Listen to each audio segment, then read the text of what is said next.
Hello dear learners, welcome to my YouTube channel. This is Sharik standing opposite you. तो आज का हमारा video होगा बेसिक्स ऑफ इंग्लिश ग्रामर के ऊपर। बेसिक ऑफ इंग्लिश ग्रामर में अगर सबसे पहले हम देखें तो लेटर्स और वर्ड्स ही आते हैं, जाहिर सी बात है। अब लेटर वर्ड जो होते हैं ना, देखिए इंग्लिश में अगर लेटर को देखा जाए तो लेटर होते हैं 26। कितने होते हैं? 26। अगर साउंड के आधार पे लेटर देखा जाए तो वो होते हैं 44, लेकिन मैं उसकी बात नहीं करूँगा, उतना डीप में नहीं जाऊँगा। लेटर अमूमन आमतौर पे इंग्लिश में होते हैं 26। अब वर्ड क्या होते हैं? वर्ड क्या होते हैं? वर्ड होते हैं a group of letters which have सब मीनिंग, हैविंग सब मीनिंग।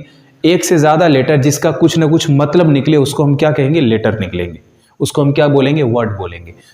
जैसे for example SKY, sky. Sky मतलब होता है आसमान, कुछ मीनिंग है ना इसका, आसमान मीनिंग है इसका।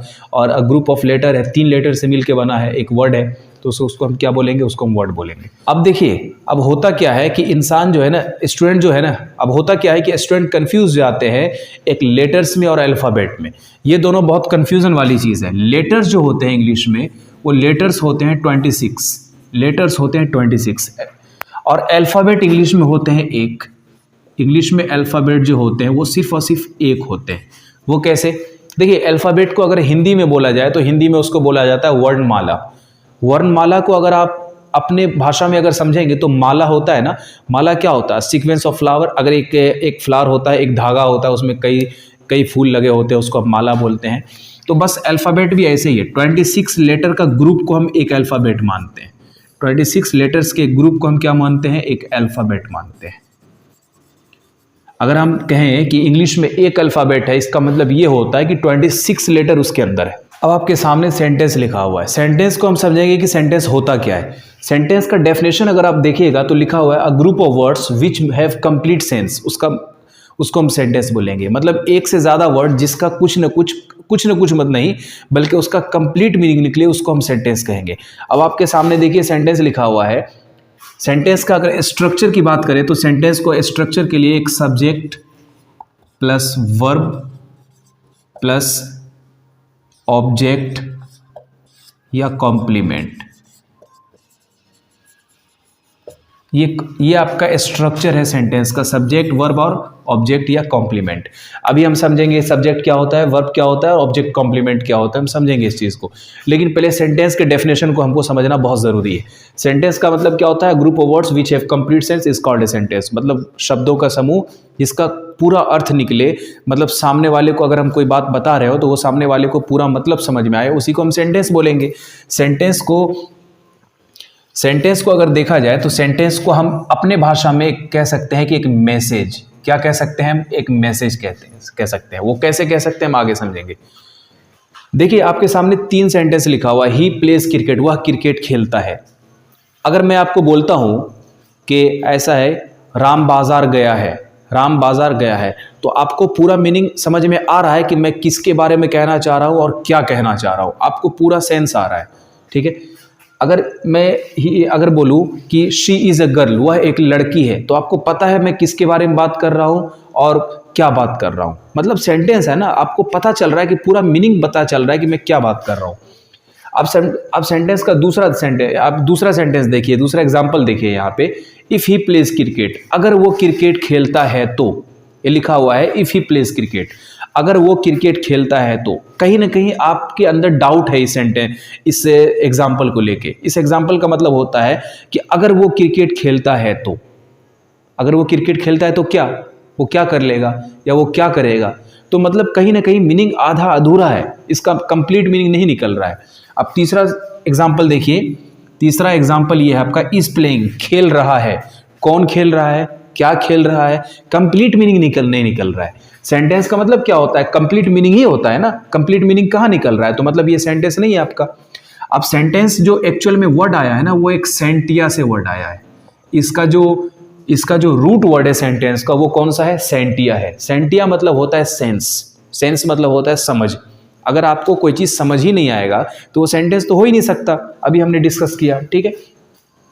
अब हम आगे चलते हैं सेंटेंस के एलिमेंट में। सेंटेंस के कितने पार्ट्स हैं, कितने पार्ट्स में सेंटेंस को बांटा जा सकता है, उस चीज़ को हम समझेंगे। अब देखिए आपके सामने दो सेंटेंस, दो वर्ड लिखा हुआ है, एक सब्जेक्ट लिखा हुआ है, एक प्रेडिकेट लिखा हुआ है। वैसे तो हम एक सेंटेंस को कई तरीके से बांट सकते हैं, ऑब्जेक्ट के आधार पे, कॉम्प्लीमेंट के आधार पे, वो हम बाद में देखेंगे। अगर सेंटेंस को एक्चुअल में बांटा जा सकता है तो वो दो कैटेगरी में बांटा जा सकता है, दो हिस्सों में इसको तोड़ा जा सकता है।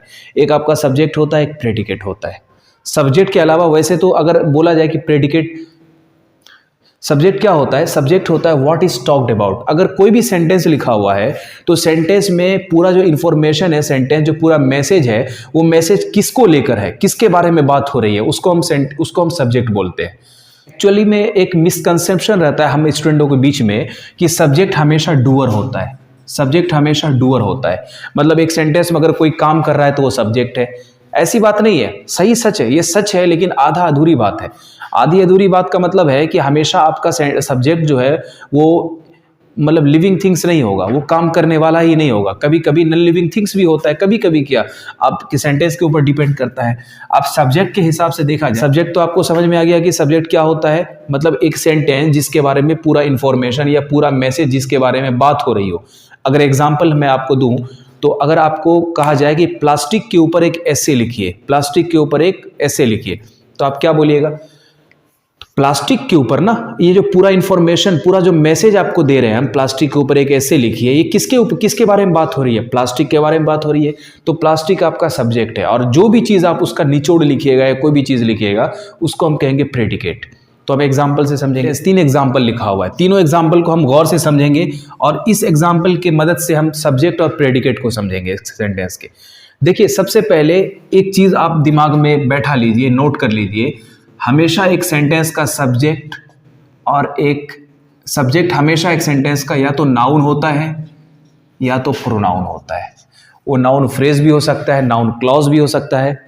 ये मैं फ्रेज और क्लॉज में आने वाली नेक्स्ट वीडियो में बताऊंगा, समझाऊंगा इस चीज़ को। लेकिन ये दिमाग में आपको रख लेना है कि एक सब्जेक्ट हमेशा एक सेंटेंस का नाउन और प्रोनाउन हो सकता है, बाकी एडवर्ब, एडजेक्टिव ये सब नहीं हो सकता है। ठीक है, तो हम यहाँ पे समझेंगे। He loves cricket, she slapped me, he danced. ये 3 एग्जाम्पल लिखा हुआ है आपके सामने। अब ये तीनों एग्जाम्पल में मैं सब्जेक्ट और प्रेडिकेट को हम दोनों समझेंगे। अब ये चीज़ बताइए कि ये जो आपका ही लव्स क्रिकेट है, शी स्लेप्ड मी है और ही डांस्ड है, तो पहला जो आपके सामने एग्जाम्पल है ही लव्स क्रिकेट, तो इसका मतलब यही हुआ ना कि वो उसको क्रिकेट पसंद है। अब ये क्या है आपका, उसको क्रिकेट पसंद है, ये एक मैसेज है आपका। अब ये पूरा इन्फॉर्मेशन जो उसको क्रिकेट पसंद है, ये पूरा इन्फॉर्मेशन किसके बारे में बात हो रहा है? ये पूरा इन्फॉर्मेशन जो है, पूरा सेंटेंस जो है, किसके बारे में बात हो रहा है? ही के बारे में बात हो रहा है, ही के बारे में। क्रिकेट किसको पसंद है? ही को पसंद है। अब ही के बारे में क्या जानकारी? Loves cricket. ही को क्या पसंद है? क्रिकेट खेलना। यहाँ जो लव्स क्रिकेट आपका है ना, ये प्रेडिकेट है, ये आपका प्रेडिकेट। अब प्रेडिकेट को एक और तरीका से समझा जा सकता है। एक सेंटेंस में जहां भी फाइनाइट वर्ब, मेन वर्ब शुरू होता है, उसको हम प्रेडिकेट कह सकते हैं। मेन वर्ब हमेशा एक सेंटेंस में प्रेडिकेट के अंदर आता है। अब देखिए, इस सेंटेंस में लव क्या है? एक वर्ब है, स्लेप्ड क्या है? एक वर्ब है, और डांस्ड क्या है? एक वर्ब है। मतलब ये तीनों वर्ब जो सेंटेंस के अंदर है, इसका मतलब ये प्रेडिकेट के अंदर आ रहा है, प्रेडिकेट है। नॉर्मली अगर देखा जाए तो एक सेंटेंस में जहां भी वर्ब होता है ना, मेन वर्ब होता है ना, उसके बाद से जहां भी एक सेंटेंस में वर्ब होता है, उसके बाद से पूरा सेंटेंस के लास्ट तक वो प्रेडिकेट कहलाता है। अब देखिए, प्रेडिकेट क्या है? लव्स क्रिकेट प्रेडिकेट है। प्रेडिकेट को अगर देखा जाए तो प्रेडिकेट का डेफिनेशन क्या था? प्रेडिकेट को समझने का तरीका क्या था? डिटेल्स ऑफ ए सब्जेक्ट, मतलब सब्जेक्ट के बारे में जानकारी देगा कि वो सब्जेक्ट क्या कर रहा है या सब्जेक्ट के बारे में क्या बात हो रही है। क्रिकेट पसंद है, क्रिकेट से प्यार है, ये पूरा डिटेल है सब्जेक्ट के बारे में। किसको पसंद है क्रिकेट? ही को पसंद है, मतलब ही आपका सब्जेक्ट है और लव्स क्रिकेट आपका प्रेडिकेट। अब सेकंड सेंटेंस देखिए, सेकंड एग्जांपल देखिए, शी स्लेप्ड मी। अब स्लेप्ड आपका वर्ब है ना, स्लेप्ड मी जो है यहाँ से आपका प्रेडिकेट हो जाता है। जहाँ से वर्ब की शुरुआत होती है, मेन वर्ब की शुरुआत या हेल्पिंग वर्ब की शुरुआत, वहाँ से आपका प्रेडिकेट शुरू हो जाता है। स्लेप्ड मी आपका प्रेडिकेट है। स्लेप्ड मी क्या है? आपका प्रेडिकेट। अब प्रेडिकेट जो है स्लेप्ड मी, उसने मुझे थप्पड़ मारा। स्लेप्ड मी मतलब होता है थप्पड़ मारा, मुझे थप्पड़ मारा। मुझे कौन थप्पड़ मारा? ये जो आपका इंफॉर्मेशन है, डिटेल है, ये डिटेल किसके बारे में है? मुझे किसने थप्पड़ मारा? शी ने, उसने मुझे थप्पड़ मारा, इस लड़की ने, शी ने मुझे थप्पड़ मारा। अब शी आपका क्या है? शी आपका सब्जेक्ट है। शी आपका क्या है? सब्जेक्ट। प्रेडिकेट जो इंफॉर्मेशन होता है, प्रेडिकेट जो डिटेल होता है, वो डिटेल जिस चीज के बारे में भी रहता है वो सब्जेक्ट होता है। जरूरी नहीं हो कि ही और शी यहाँ पे आपका जो है ये वर्ब का डूअर है तो ये आपका सब्जेक्ट है, बिल्कुल सही बात है। लेकिन हमेशा आपका जो सब्जेक्ट होता है वो डूअर नहीं होता, वो काम करने वाला नहीं होता कोई एक्शन। फॉर एग्जाम्पल,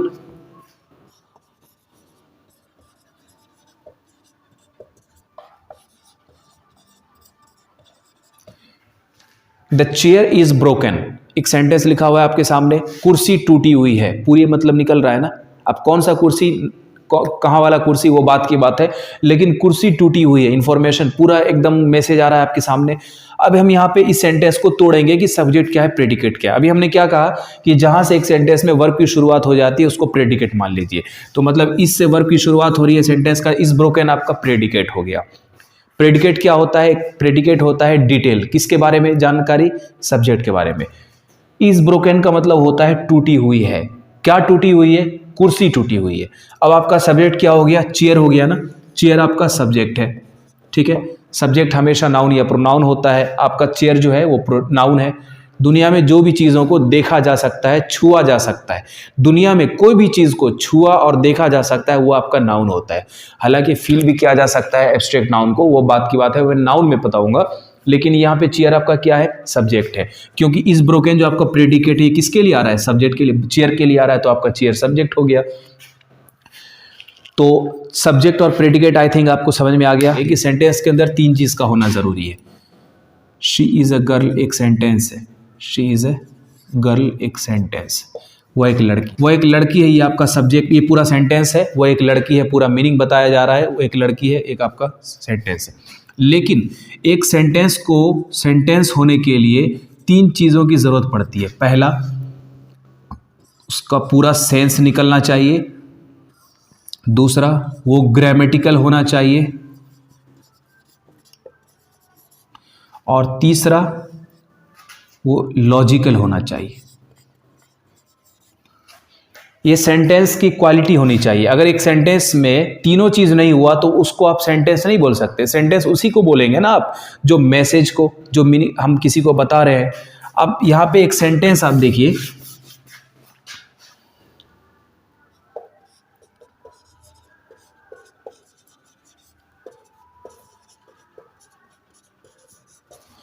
अगर वो, इसका मतलब है इफ ही प्लेज क्रिकेट, मतलब ये हुआ अगर वो क्रिकेट खेलता है तो, अगर वो क्रिकेट खेलता है तो, अगर वो क्रिकेट खेलता है तो क्या मतलब, ये जो सेंटेंस है ना आपका, इसके अंदर सब्जेक्ट भी है, वर्ब भी है और इसका ऑब्जेक्ट भी है। लेकिन इसको हम सब्जेक्ट नहीं मानेंगे। क्यों नहीं मानेंगे? ये जो आपका इफ है ना, यहाँ पे आपका कंजंक्शन है, वो आप नहीं समझेंगे, वो मैं आने वाली वीडियो में बताऊंगा कंजंक्शन। लेकिन इफ ही प्लेस क्रिकेट का मतलब होता है अगर वो क्रिकेट खेलेगा तो ये आपका प्रॉपर सेंटेंस नहीं है। क्यों नहीं है? क्योंकि इसका सेंस कंप्लीट नहीं निकल रहा है। कहीं ना कहीं कुछ ऐसा मीनिंग है इसके अंदर जो मीनिंग आपका छिपा हुआ है, मीनिंग आपका पूरा सामने नहीं आ रहा है। इसका मतलब ये प्रॉपर आपका सेंटेंस नहीं है। दूसरा है ग्रामेटिकल। एक सेंटेंस का ग्रामेटिकल होना भी जरूरी है। ग्रामेटिकल का मतलब होता है ही स्लेप्ड आई, उसने मुझे थप्पड़ मारा। अब जरा ये बताइए कि ही आपका सब्जेक्ट है, क्योंकि ही के बाद एक वर्ब जहां से भी शुरुआत होती है वो प्रेडिकेट हो जाता है। स्लेप्ड आई, मुझे थप्पड़ मारा, किसने मारा? ही ने मारा। ये जो पूरा इंफॉर्मेशन है, पूरा जो डिटेल है, ही के बारे में बताया जा रहा है, ही के बारे में बताया जा रहा है। अब यहाँ क्या है कि यहाँ पे आई आपका ऑब्जेक्ट है, आई आपका क्या है? ऑब्जेक्ट है। अब ऑब्जेक्ट है तो हमेशा ऑब्जेक्टिव केस में लिखा होता है, आई होता है। ये ऑब्जेक्टिव केस, जब भी अगर ऑब्जेक्ट आप लिखिएगा तो ऑब्जेक्टिव केस में लिखिएगा। ऑब्जेक्टिव केस मतलब आई का मी होता है, आई नहीं होता। तो मतलब ग्रामेटिकल गलत है ये, आई आपका नहीं होना चाहिए, मी होना चाहिए। आपका यहाँ पे आई नहीं होना चाहिए, आपका मी होना चाहिए। तो यहाँ पे ग्रामेटिकल गलत है। सेंस आ रहा है, ही स्लेप्ड आई मतलब उसने मुझे थप्पड़ मारा, सेंस आ रहा है। लेकिन यहाँ पे क्या है? यहाँ पे मी होना चाहिए, आई नहीं होना चाहिए।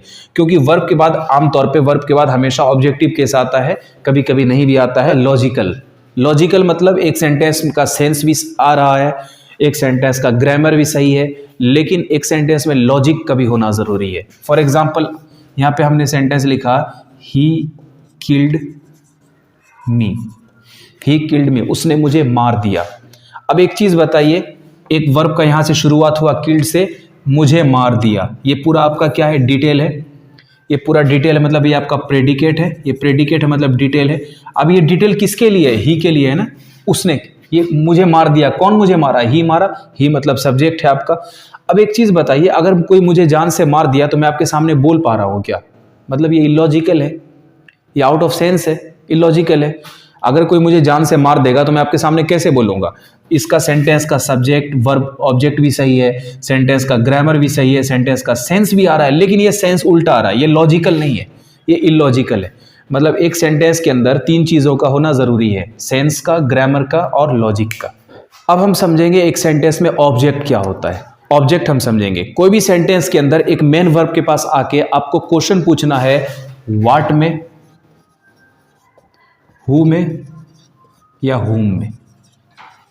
ये तीनों का आंसर आपको आ गया, एक मेन वर्ब के पास आके तीनों का अगर आंसर आ गया, तीनों में से किसी का भी आंसर आ गया, इसका मतलब उस वर्ब के, मेन वर्ब के बाद आपका ऑब्जेक्ट है। ऑब्जेक्ट मतलब क्या, कौन या किसको। ही स्लेप्ड, उसने थप्पड़ मारा, क्या थप्पड़ मारा? आंसर नहीं आ रहा है। किसको थप्पड़ मारा? मुझे मारा। मी का आंसर आ गया हुम का। ही स्लेप्ड हुम, किसको थप्पड़ मारा? मुझे मारा। मतलब मी यहाँ पे आपका ऑब्जेक्ट, मी आपका क्या है? ऑब्जेक्ट। ही प्लेज, वह खेलता है, मेन वर्ब है आपका सेंटेंस में। मेन वर्ब के पास आके आपको क्वेश्चन पूछना है, व्हाट, हु, हुम में। वह खेलता है, क्या खेलता है? नहीं आ रहा है आंसर। किसको खेलता है? नहीं आंसर आ रहा है। ठीक है। कहाँ खेलता है? फील्ड में खेलता है, मैदान में। तो वेयर मतलब होता है कहाँ, वेयर का आंसर आ रहा है, मतलब इन द फील्ड आपका एडवर्ब है। मतलब ये समझना है आपको, ऑब्जेक्ट नहीं है सेंटेंस के अंदर। अब तीसरा सेंटेंस देखिए, अभी हमने एक स्ट्रक्चर लिखा था सेंटेंस का, subject plus verb plus object या कॉम्प्लीमेंट। ऑब्जेक्ट तो हम समझ लिए कि एक मेन वर्ब के पास आके, एक एक्शन वर्ब के पास आके आपको क्वेश्चन पूछना है, व्हाट, हु, हुम में। अगर उसका आंसर आ जाए तो आपका ऑब्जेक्ट है। जैसे ये सेंटेंस देखिए, he plays in the field, वह खेलता है, कहाँ खेलता है? इन द फील्ड, मतलब ये आपका क्या है? एडवर्ब है। लेकिन इसी को मिटा के अगर यहाँ पे लिख दिया जाए, ही प्लेज क्रिकेट, तो यहाँ पे आप देखिए वह खेलता है, क्या खेलता है? अब आंसर आ रहा है, क्या का आंसर आ रहा है? क्रिकेट। तो यहाँ पे आपका क्रिकेट व्हाट है, व्हाट का रिप्लाई है, मतलब ये आपका ऑब्जेक्ट हो गया क्रिकेट। ऑब्जेक्ट तो समझ में आ गया क्या होता है। कॉम्प्लीमेंट सेंटेंस का एक ऐसा पार्ट है जो बहुत बच्चों के अंदर बहुत दिक्कत लाती है। अब कॉम्प्लीमेंट क्या होता है कि एक ऐसा लिंकिंग वर्ब, समझना है आपको, मैं वो वर्ब में इसको डिटेल से समझाऊंगा, लेकिन आपको सिर्फ और सिर्फ रट लेना है और समझ लेना है। मैं और एक्सप्लेन करूंगा वर्ब के टॉपिक में। लिंकिंग वर्ब होता है, बहुत सारे होते हैं, लेकिन आमतौर पे is, am, are, was, were. ठीक है। अब यहां पे देखना है, अब ये आपके सामने हैज, हैव भी होता है, बहुत सारा वर्ब होता है, लेकिन ये देखना है आपके, is, am, are, was, were. जहां भी एक सेंटेंस में सिर्फ और सिर्फ एक ही वर्ब हो एक सेंटेंस के अंदर, और वो वर्ब हो is, am, are, was, were, ये वर्ब हो, और दूसरा कोई वर्ब नहीं हो, इसका मतलब वो वर्ब के बाद जो भी चीज लिखा हुआ है वो कॉम्प्लीमेंट है। Example, she is a girl.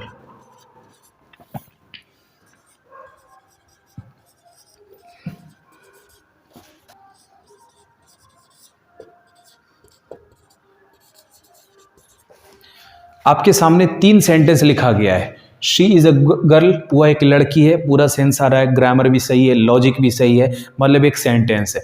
अब सेंटेंस में तो हमने ये समझ ही लिया था कि प्रेडिकेट क्या होता है, वर्ब की जहाँ से वो शुरुआत होती है, वो डिटेल जो जिसके बारे में होता है वो आपका सब्जेक्ट होता है, बाकी आपका प्रेडिकेट है। अब यहाँ पे देखिए, ये तीनों सेंटेंस में एक ही वर्ब है, इज, एम, इज। आर भी हो सकता था कहीं पे अगर यहाँ सब्जेक्ट प्लूरल होता तो। अब देखिए, इज है यहाँ पे आपका, एक ही वर्ब है, इसका मतलब ये सब्जेक्ट से जिसको भी जोड़ रहा है ना, वो गर्ल जो है आपका क्या है? ये आपका कॉम्प्लीमेंट, आपका कॉम्प्लीमेंट। गुड क्या है आपका? कॉम्प्लीमेंट। हेयर क्या है आपका? कॉम्प्लीमेंट है। क्यों कॉम्प्लीमेंट? इसलिए है क्योंकि ये तीनों को जो जोड़ रहा है ना, ये तीनों को जोड़ने वाला जो हमारा वर्ब है वो वर्ब लिंकिंग वर्ब है। लिंकिंग वर्ब मतलब एक सेंटेंस में सिर्फ एक ही वर्ब होना चाहिए, और वो verb is, am, are, was, were, कोई भी छोटा मोटा वर्ब हो वो मैं आगे बताऊंगा। ये आपके सामने जो वर्ब दिख रहा है ना, ये वर्ब अगर से एक सेंटेंस में सिर्फ एक ही हो और उसके बाद कोई भी चीज़ आए, वो आपका कॉम्प्लीमेंट होता है। कॉम्प्लीमेंट आपका नाउन भी हो सकता है, एडजेक्टिव भी हो सकता है, और एडवर्ब भी हो सकता है। कॉम्प्लीमेंट आपका तीनों हो सकता है। अब यहाँ पे देखिए, गर्ल आपका क्या है? आप लड़की को देख सकते हैं ना, लड़की को देखा जा सकता है, छुआ जा सकता है, इसका मतलब लड़की नाउन है। ठीक है। यहाँ पे इज कॉम्प्लीमेंट है, लड़की नाउन है, मतलब एक कॉम्प्लीमेंट के बाद क्या आ रहा है आपका? नाउन आ रहा है। अब यहाँ पे एम है, दूसरा वर्ब नहीं है, इसका मतलब यहाँ पे आपका ये क्या है, एम लिंकिंग वर्ब। अब लिंकिंग वर्ब किसको जोड़ रहा है, एक गुड क्या है आपका एडजेक्टिव होता है, मतलब लिंकिंग वर्ब के बाद क्या आ रहा है, आपका एडजेक्टिव आ रहा है। अब यहाँ देखिए, यहाँ पे इज आपका क्या है, लिंकिंग वर्ब है, इज लिंकिंग वर्ब है। अब इसके बाद आपका क्या आ रहा है, एडवर्ब आ रहा है, ये आपका एडवर्ब आ रहा है। तो लिंकिंग वर्ब समझ में आया। देखिए एक सेंटेंस के अंदर एक सब्जेक्ट और प्रेडिकेट, सब्जेक्ट भी दो हो सकते हैं एक प्रेडिकेट के, और प्रेडिकेट भी दो हो सकते हैं एक सब्जेक्ट के। कैसे, अब हम एक सब्जेक्ट लिख रहे हैं, ही एंड आई डांस्ड।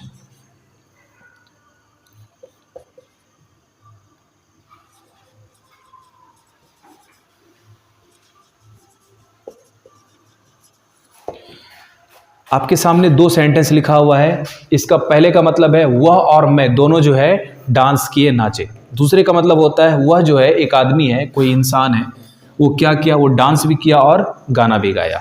अब यहाँ पे देखिए, ये जो आपका है ना ही एंड आई, ये आपका हो है सब्जेक्ट, कि आपका क्या है सब्जेक्ट। क्यों सब्जेक्ट है, मैं आपको बता चुका हूं कि एक सेंटेंस में अगर एक वर्ब, जहां भी वर्ब हो और वर्ब के आगे जो भी सेंटेंस होता है प्रेडिकेट होता है।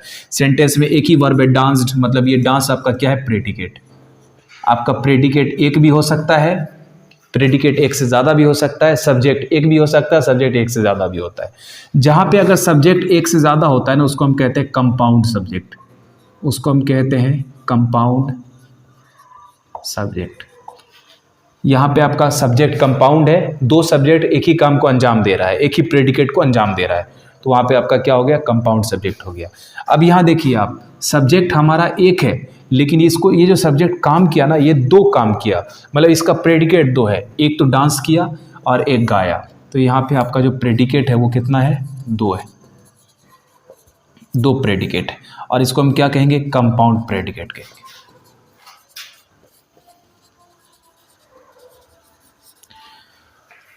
तो आज का हमारा वीडियो बस इतना ही। बहुत सारा इसमें ऐसा भी डाउट है जो मैं आगे शेयर करूंगा आपके सामने, अभी मैं शेयर नहीं किया हूं। जैसे लिंकिंग वर्ब को मैं सही से एक्सप्लेन नहीं किया हूं, क्योंकि वो एक वर्ब का टॉपिक है।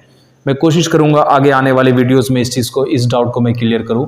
लिंकिंग वर्ब होता है, फ्रेज है, क्लाउज है, बहुत सारा ऐसा चीज़ है। हमारा नेक्स्ट वीडियो जो होगा वो क्लाउज और फ्रेज और क्लाउज के ऊपर होगा। थैंक यू, आज के लिए बस इतना ही।